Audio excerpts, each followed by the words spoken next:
আমাদের আজকের প্রথম প্রশ্নটি হচ্ছে, সম্প্রতি কোন দেশ পরীক্ষামূলকভাবে বাংলাদেশে জলবিদ্যুৎ রপ্তানি শুরু করেছে?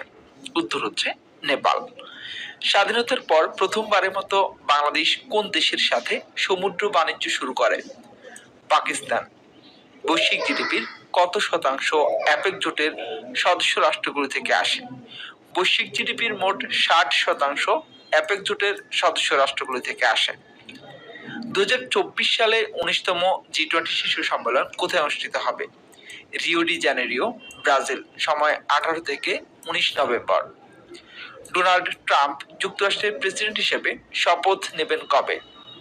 20 জানুয়ারি 2025 সালে। হোয়াইট হাউসের সর্বকনিষ্ঠ প্রেস সেক্রেটারি হতে চলেছেন কে?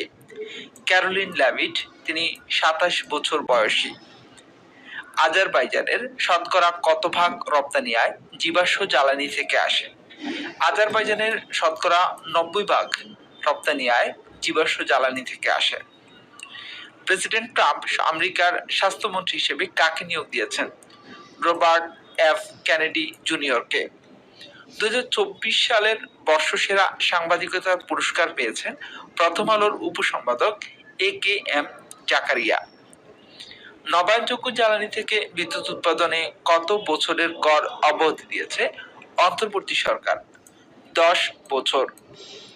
দেশের বৃহত্তম অর্থনৈতিক অঞ্চল বঙ্গবন্ধু শেখ মুজিব শিল্পনগরের নতুন নাম কি? এর নাম হচ্ছে জাতীয় বিশেষ অর্থনৈতিক অঞ্চল মিরসরাই, চট্টগ্রাম।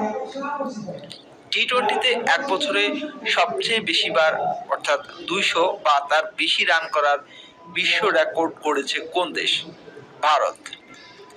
প্রেসিডেন্ট ট্রাম্প আমেরিকার গোয়েন্দা বিভাগের প্রধান হিসেবে কাকে নিয়োগ দিয়েছেন? তুলসী গ্যাবার্ডকে। দেশের সর্ববৃহৎ film city Bangabandhu Sheikh Mujib film city এর নতুন নাম কি?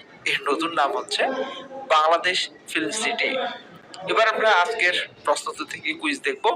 যে প্রশ্নটি থাকছে, বৈশ্বিক জিডিপির কত শতাংশ অ্যাপেক জোটের সদস্য রাষ্ট্রগুলি থেকে আসে? চারটা অপশন থাকবে: 45%, 50%, 60%, 64%। সঠিক উত্তরটি কমেন্টস করুন। যদি মনোযোগ দিয়ে দেখেন, আশা করছি তাহলে সঠিক উত্তরটি দিতে পারবেন। প্রশ্নটি আরেকবার বলে দিচ্ছি, বৈশ্বিক জিডিপির কত শতাংশ অ্যাপেক জোটের সদস্য রাষ্ট্রগুলি থেকে আসে? এবার